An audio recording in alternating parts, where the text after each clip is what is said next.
3 দিন প্রশিক্ষণ শেষে শ্রেণীকক্ষের জন্য কিভাবে ক্লাস উপস্থাপন করতে হয় তা চলুন আমরা এক নজরে দেখে আসি।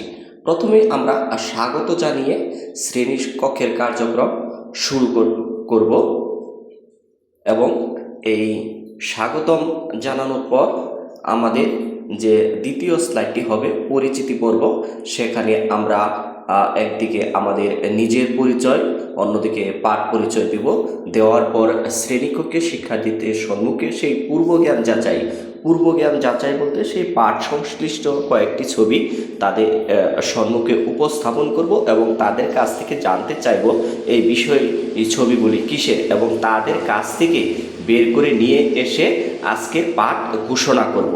পাঠ ঘোষণার পর আমরা শিখন ফলগুলি লিখে দিব যে এই পাঠ শেষে শিক্ষার্থীরা যে বিষয়গুলো শিখতে পারবে। তারপর আমরা আবার সেই পাঠ বিষয়ে কিছু উপস্থাপন করার পর তাদেরকে একক কাজ দিয়ে দিব। একটি একক কাজ দেওয়ার পর আবার আমরা শ্রেণীকক্ষে সেই শিক্ষার্থীদের উদ্দেশ্যে কিছু সেই পাঠ সংশ্লিষ্ট কিছু ছবি এবং পাঠ নিয়ে আলোচনা করব এবং তাদের সম্মুখে পাঠের যে কার্যক্রমগুলি আছে, যে পাঠের যে বিষয়গুলো আছে সেগুলো তাদের সম্মুখে উপস্থাপন করব।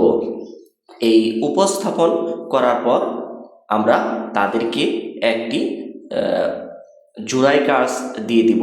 সেই জোড়াই কাজটি দেওয়ার জন্য আমরা সময় নির্ধারণ করে দিতে পারি অথবা নাও দিতে পারি, সমস্যা নেই। তো দেখেন আমরা কিভাবে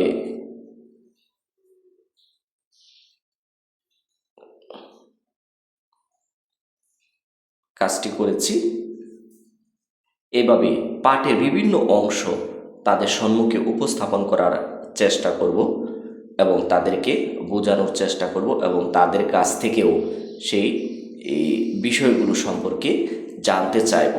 তারপর এই জোড়াই কাজটি সময় নির্ধারণ করে দিলাম, 5 মিনিটের মধ্যে একটি জোড়াই কাজ, এবং জোড়াই কাজ শেষে আবার যে কাজটি করব সেই পাঠ নিয়ে আবার তাদের সম্মুখে আলোচনা করতে থাকব এবং সেই পাঠটির প্রকৃত যে থিম, যে বিষয়গুলি আছে, যে পিকচারগুলি আছে, সেই পিকচারগুলির সম্মুখে তুলে এনে তাদের সম্মুখে বুঝিয়ে দেওয়ার চেষ্টা করব এই বিষয়টিতে কি বোঝানো হয়েছে। দেওয়ার পর তাদের জন্য একটি ছোট্ট ছোট্ট মূল্যায়নের ব্যবস্থা করব।